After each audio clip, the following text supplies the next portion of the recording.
antara realitas dan imajinasi, bainal haqiqati wal khayal. Bismillahirrahmanirrahim. Salam sejahtera bagi semua atau untuk semua. Kita melanjutkan pembicaraan kita tentang Hadramatus Syatat atau Hadarimatus Syatat, Hadrim Diaspora. Dan kali ini kita insyaAllah akan melihat soal gelar Syarif Sayyid yang dibagi-bagi untuk orang-orang yang tidak berhak. Ini semuanya memang terkait dengan soal orang yang hijrah ke tempat yang jauh dan dia merasa dirinya cukup aman untuk memberikan gelar Syarif Sayyid terhadap oknum-oknum atau orang yang tidak berhak. Dan kebiasaan ini memang ada di atau marak di Maroko. Karena sebagaimana kemarin kita menjelaskan tentang Maulai Idris atau Idris Ats-Tsani, Idris yang kedua yang mendirikan dinasti Al-Adarisa, dan disitulah terjadi banyak pemalsuan yang kita akan lihat dalam uraian kita ini. Jadi kita masih di Maroko, di desa namanya Yeffo. Pernah kita menceritakan tentang Yeffo, Sayyidi Abdul Aziz. Yeffo, masyarakat Yeffo itu mengaku bahwa mereka dari keturunan Ahlul Bait. Dan orang juga mencari akar pengakuan itu.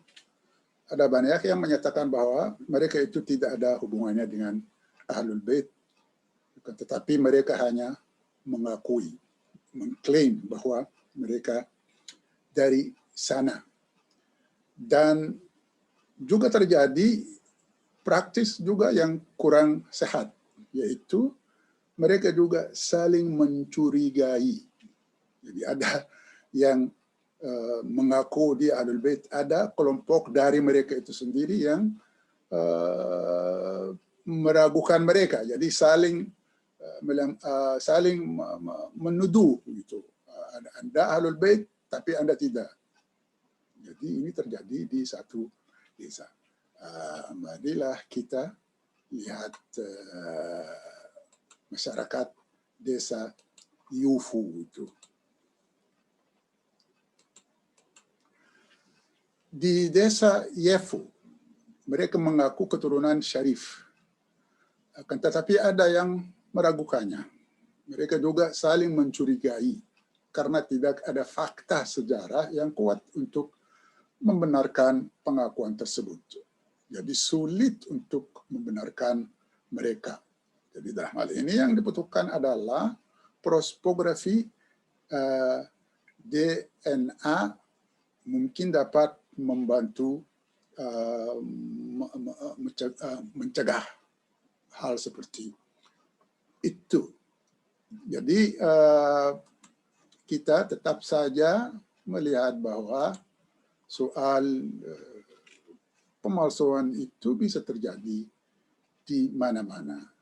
Jadi bisa saja juga di Indonesia ada juga yang mengaku keturunan Ahlul Bait, akan tetapi kalau dikaji atau melihat akarnya mungkin bisa benar, bisa tidak benar. Lalu di desa Yeffo itu juga sendiri mereka mengklaim bahwa mereka dari dua garis silsilah nasab. Yang pertama dikaitkan dengan salah satu wali di desa itu, dan yang satunya dikaitkan dengan Ahlul Bait. Jadi mereka dalam hal ini mengaku ada dua garis keturunan. Jadi kita akan melihat kedua garis keturunan itu apa.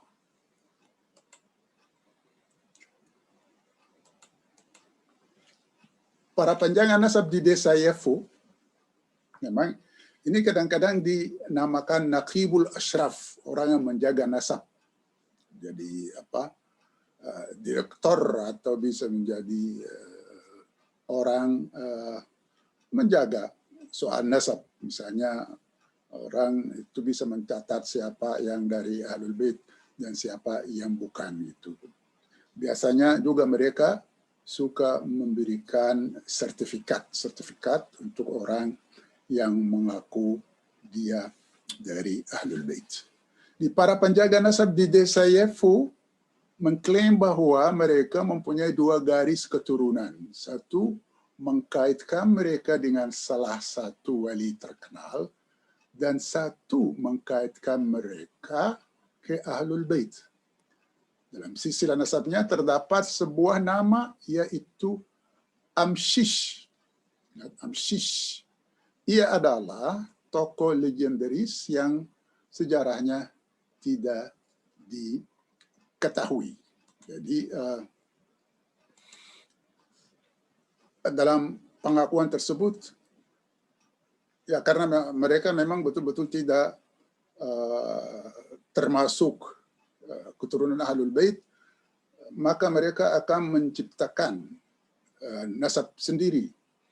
Dan alangkah buruknya mereka itu, dalam silsilah yang mereka buat itu terdapat nama orang atau nama orang legendaris, yaitu Amshish.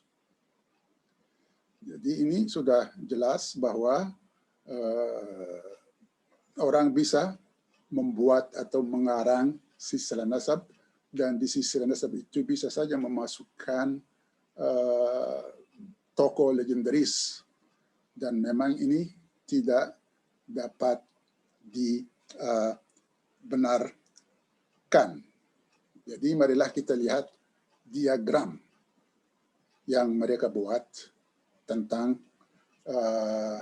garis keturunan mereka. Marilah kita melihatnya.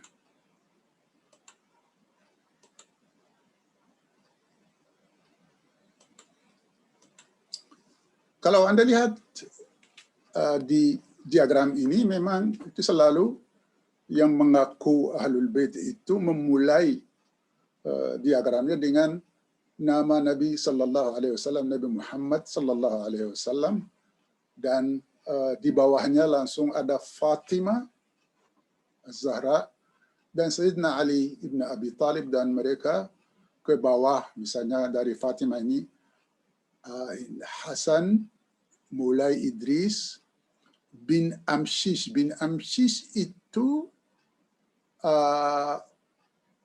para peneliti melihat bahwa bin Amshish itu adalah tokoh legendaris, dimasukkan di garis keturunan mereka. Baru di bawahnya Abu Laith, dan Abu Laith itu ada bin Yefo, yaitu nama desanya, dan Sidi Ali. Jadi sudah jelas bisa orang memasukkan tokoh legendaris. Ini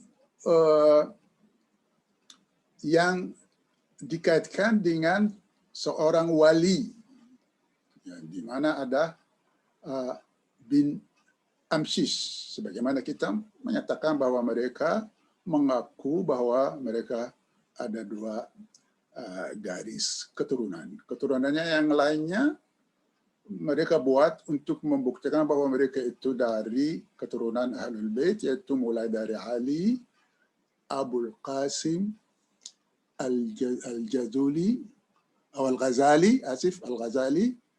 Abu Midian, Abu Muhammad Saleh. Nasab desa Benyefo sebagaimana tertara di dokumen Al-Jufriyah. Itu ada dokumen namanya Al-Jufriyah. Dalam dokumen ini kita melihat diagram yang tertera di situ dan memperlihatkan diagram seperti ini, di mana kita melihat ada seorang legendaris masuk. Nah, ini juga membuktikan begitu gampangnya orang bisa mengarang. Oleh karena itu, banyak orang juga yang mencurigai beberapa keluarga yang mengaku bahwa mereka itu keturunan Ahlul Bait. Lalu kita akan juga mengkaji tentang tariqah al-Jazuliyah. Al-Jazuli, tahu kalau Anda pernah mendengar tariqah al-Jazuliyah, karena di Maroko itu banyak tariqah. Di antaranya al-Jazuliyah. Di antara lain ada As-Samaniyah, ada Al-Qadiriyah, dan lain-lainnya banyak. Mungkin Anda bisa melihat jumlah atau nama-nama tarikat yang di Maroko itu. Anda bisa tolong cek di YouTube, bisa ada juga, dan juga di tempat-tempat yang lain ada perpustakaannya. Jadi Al-Jazuli yang mendirikan at-tariqah Al-Jazuliyah. Tariqah Jazuliyah itu memang tariqah terkenal, tapi ditelusuri, dikaji, karena dia mengaku bahwa dari Ahlul Bait, akan tetapi pada hakikatnya dia bukan dari Ahlul Bait. Jadi kita akan melihat Jazuli dan Jazuliyah itu apa sebenarnya. Terdapat juga seorang bernama Al-Jazuli. Dia adalah seorang dari suku Berber yang mengklaim dirinya sebagai syarif dari Ahlul Bait, padahal dia tidak. Dia mendirikan tarikat yang sangat terkenal di Maroko, yaitu At-Tariqah Al-Jazuliyah. Ini bahasa Inggris yang memperkuat dugaan tersebut. Al-Jazuli yang wafat pada tahun-tahun ini, as his name suggests, Al-Jazuli was originally from Jazula, a member of a Berber tribe. Yet he had always considered himself a Sharif. I am Sharif in lineage, he claimed. My ancestor is the messenger of God. Ya, dia menyatakan seperti itu. Memang sebagaimana kita juga jelaskan, di Maroko itu ada banyak suku-suku atau etnis yang bukan etnis Arab.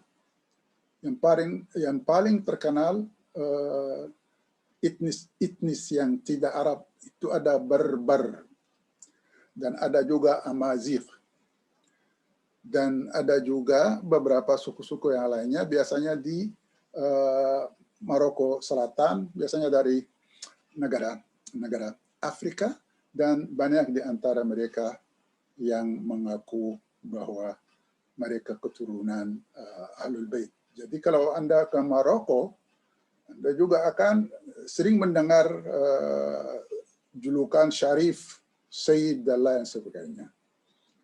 Jadi ada juga yang di Maroko ada masyarakat yang berkulit hitam, karena mereka itu memang cinta apa saja yang datang dari Makkah atau Al-Hijaz.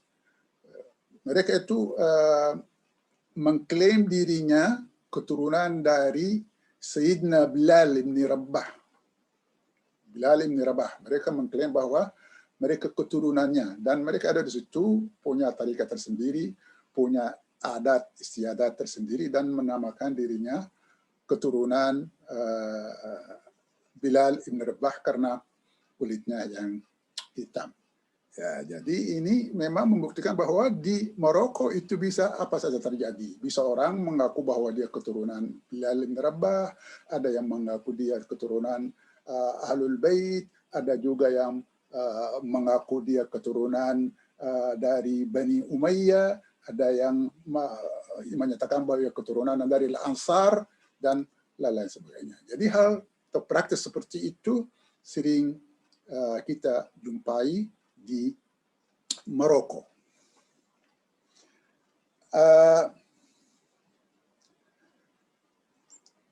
Sekarang kita ke kontrol nasab syarif. Jadi karena memang soal jadi semeraut, semua orang mau mengakui bahwa dia dari Ahlul Bait.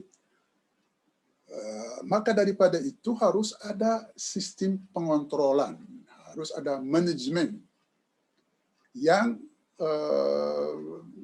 memberikan hak kepada orang yang betul-betul mungkin saja dia dari Ahlul Bait, tapi di lain pihak juga menjelaskan bahwa kelompok A atau orang A, orang B tidak ikut Ahlul Bait.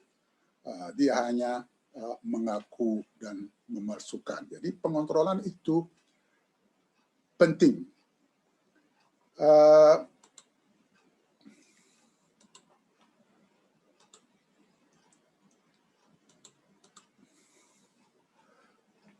Pengontrolan nasab syurafa dan promosi nasab syarif untuk memperkecil kesempatan politik dan spiritual bagi mereka yang mengklaim keturunan syarif sebagai upaya mendorong ambisi politik dan keinginan memisahkan diri, yaitu yang datang dari aulia, ulama, scholars, dan pemimpin-pemimpin zawiyah. Mulai Ismail juga memulai pembagian uang pada kalangan syarif dan pembebasan pajak, hal yang membuat semua pihak mau menjadi syarif. Maka jumlah yang mengaku syarif bertambah setelah kebijakan Maulai Ismail tentang kedudukan syarif. Memang ini perlu ada pengontrolan. Karena banyak pihak yang mengaku bahwa mereka dari Ahlul Bait. Jadi pengontrolan juga itu dibuat oleh mereka yang merasa dirinya adalah keturunan yang sebenarnya. Jadi kenapa? Karena mereka ingin memperkecil kesempatan bagi orang yang mengaku syarif, biar mereka tidak mendapat kedudukan politik atau kedudukan politik atau mempunyai juga kedudukan sosial yang lebih tinggi daripada mereka yang merasa dirinya adalah dari keturunan Ahlul Bait. Jadi harus ada kontrol dalam hal seperti itu. Dan memang Sayyidi Ismail atau Mulai Ismail itu sebenarnya membagi gelar-gelar untuk orang yang setia padanya, walaupun mereka tidak dari golongan atau garis keturunan dari Ahlul Bait. Mulai Ismail itu juga membagi uang bulanan bagi mereka yang dari garis keturunan Ahlul Bait. Jadi bagi mereka yang hidup di Maroko itu sendiri, mereka dapat gajian atau bulanan uang atau bantuan bulanan dalam bentuk uang, terus juga sampai ke Makkah. Jadi ada juga di Makkah golongan yang bisa saja dari Ahlul Bait dan juga bisa saja yang tidak. Pernah kita menceritakan tentang orang yang mengaku Ahlul Bait di Makkah itu, di antaranya juga ada yang peminta-minta. Jadi tidak semua Ahlul Bait itu memang kaya, ada yang miskin juga. Ya, jadi Sayyidi Ismail merasa kewajiban dari dia untuk membantu Ahlul Bait dalam bentuk keuangan, karena mereka dari Ahlul Bait dan Ahlul Bait seharusnya mempunyai posisi yang lebih bagus. Maka daripada itu banyak orang yang ingin memancing.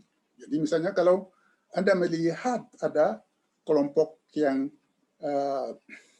merasakan dirinya dari Ahlul Bait, ada kelompok yang lain melihat ada uang, ada bantuan, ada pengakuan, ada posisi sosial yang sudah jadi tinggi, yang lainnya juga mau seperti itu, maka terjadi pemalsuan secara besaran. Juga kalau kita melihat Al-Alawiyin membagi gelar syarif dan sayyid kepada orang yang sitya. Jadi ini juga permasalahan. Jadi para Alawiyin yang di Maroko juga, kalau kita melihat kemarin, Alawiyin pernah menjadi juga pemimpin di Maroko. Ada Adarisa dan ada garis Alawiyin.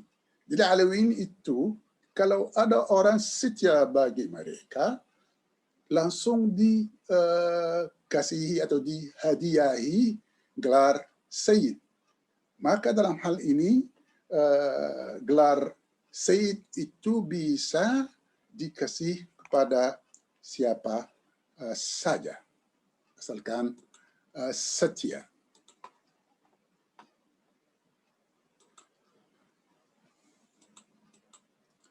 Jadi lebih jelasnya lagi ini dalam bahasa Inggris, as they could enhance people's wealth and their social and symbolic status, royal decrees confirming Sharifian titles have since then played an important role in social and economic transactions. The Alawite sultans have often granted such recognition to important lineage in order to acquire their political support. In order to acquire their political support. Ini sudah jelas para Alawiyin itu memang memberikan gelar Sayyid para orang setia. Untuk apa? Untuk mendapatkan dorongan politik dari mereka. Jadi memperkuatkan posisi mereka sebagai sultan, sebagai pemimpin di Maroko. Ini sudah jelas.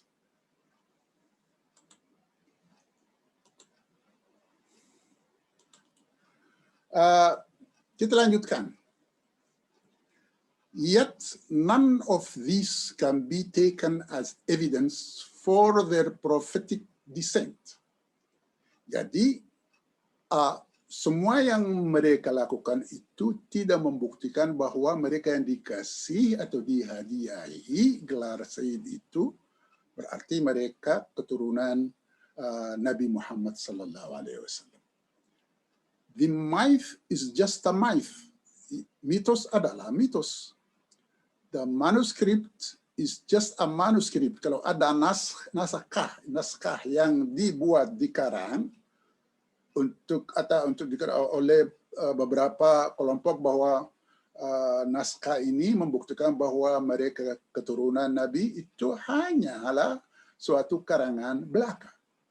And the royal decree itself does not prove anything. Jadi royal decree artinya para Sultan Alawi itu memberikan dengan decree, memberikan gelar-gelar kepada orang yang setia.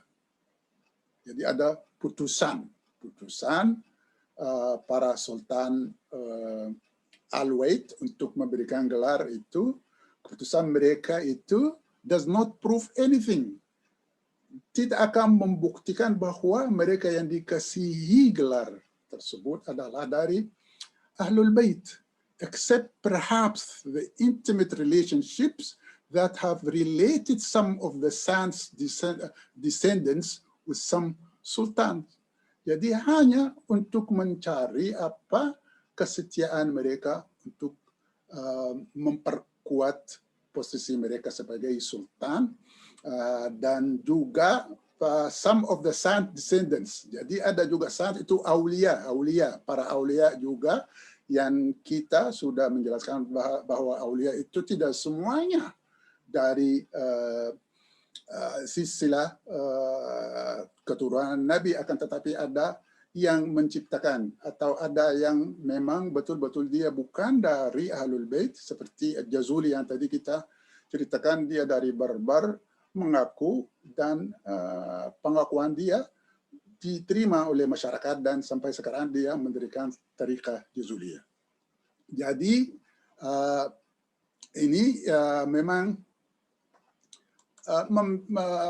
memberikan kekuatan bagi klaim-klaim kita bahwa pemberian gelar begitu saja juga tidak membuktikan bahwa mereka yang diberikan gelar tersebut adalah dari keturunan Ahlul Bait.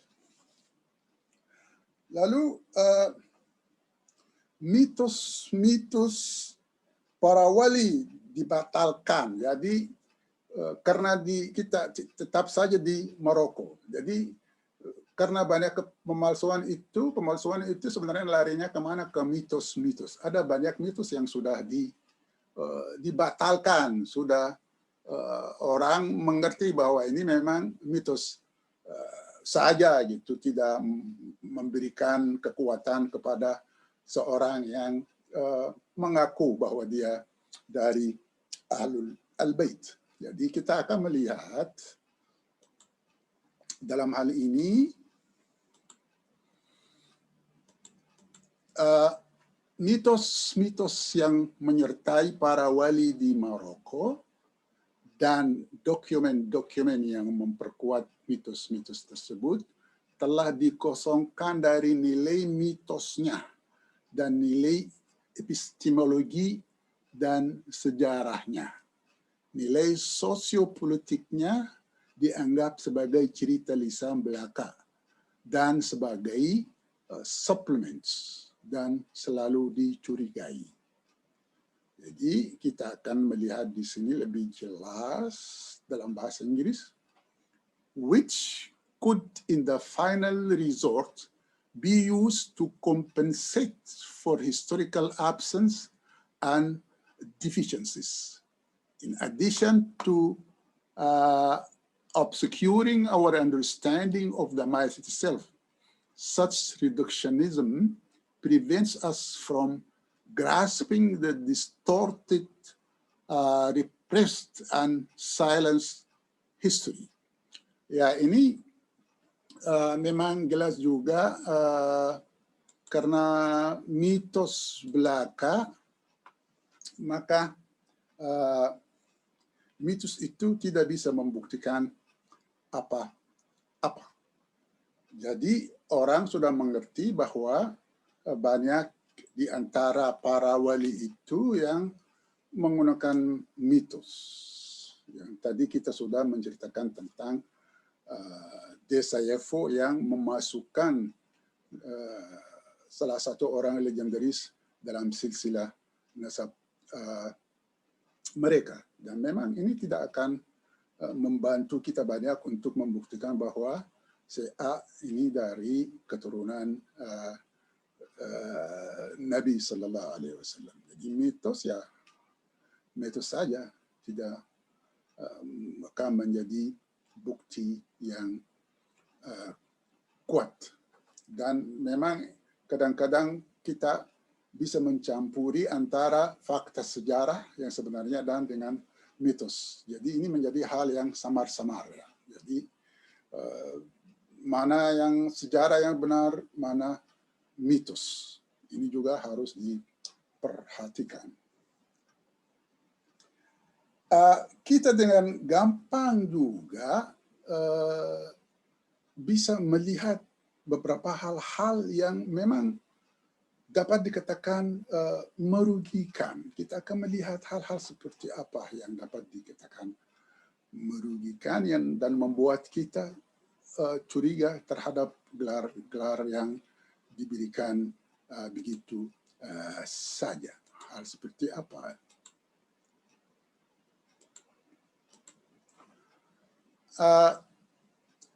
Kita dengan gampang we can easily foresee the socio-political permissiveness of this elastic system of verification, especially if we consider that when the claimed shurafa are treated according to their position in the scale of wealth and power. 2, the desirability of prestige and nobility takes precedence over morality and honesty.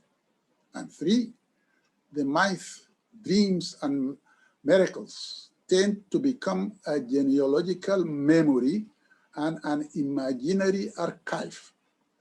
It is for that reason that genealogical rearrangements, whether done consciously or unconsciously, were very common practices, as it implies enormous socio-political and economic considerations.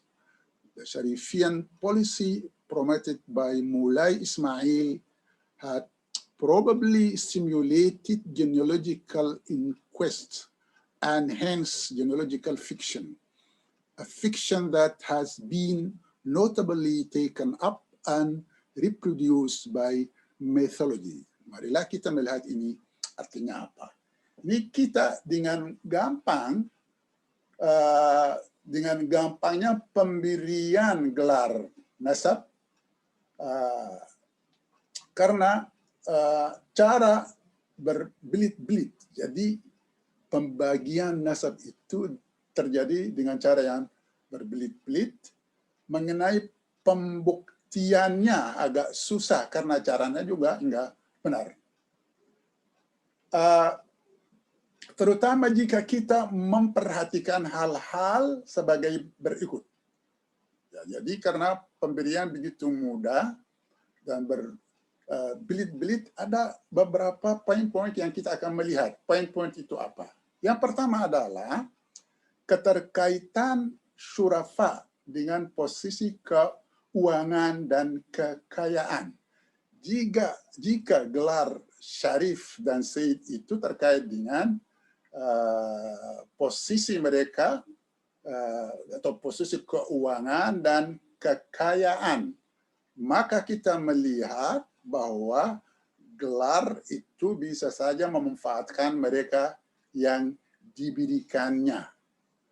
Yang kedua, kesukaan akan gengsi lebih tinggi daripada kejujuran dan akhlak. Jadi misalnya kalau orang yang mencari gengsi saja dan pencarian gengsi itu melebihi pribadian mereka sebagai orang jujur dan berakhlak, itu di situ kita menemukan pemberian gelar sayyid atau syarif. Yang ketiga adalah mitos mimpi mukjizat menjadi memori untuk silsilah keturunan. Dan mimpi, mitos, mukjizat mukjizat itu menjadi arsip imajinasi. Jadi arsip akan tetapi arsip khayalan. Jadi oleh karena ketiga poin tersebut ada apa yang dinamakan penyusunan kembali, rearrangement. Rearrangement artinya orang menyusun kembali soal silsilah nasab. Kenapa? Karena mereka ingin membuktikan bahwa mereka dari Ahlul Bait. Jadi mungkin kalau ada hal-hal yang tidak benar di silsilah nasabnya di masa lalu, mungkin mereka ingin menyusun kembali rearrangement silsilah nasab untuk membuktikan bahwa mereka itu dari keturunan Nabi Sallallahu Alaihi Wasallam. Jadi dalam hal ini juga Sidi Ismail itu memang karena memberikan gelar begitu saja menjadi soal nasab itu hal yang sangat fiktif dan susah dipercayai. Cukup sampai sini, sampai kita bertemu insyaAllah di episode yang akan datang. Dan tolong jangan lupa Anda menekan tombol subscribe. Assalamualaikum. Sampai kita berjumpa di episode yang akan datang. Assalamualaikum. Antara realitas dan imajinasi, bainal haqiqati wal khayal.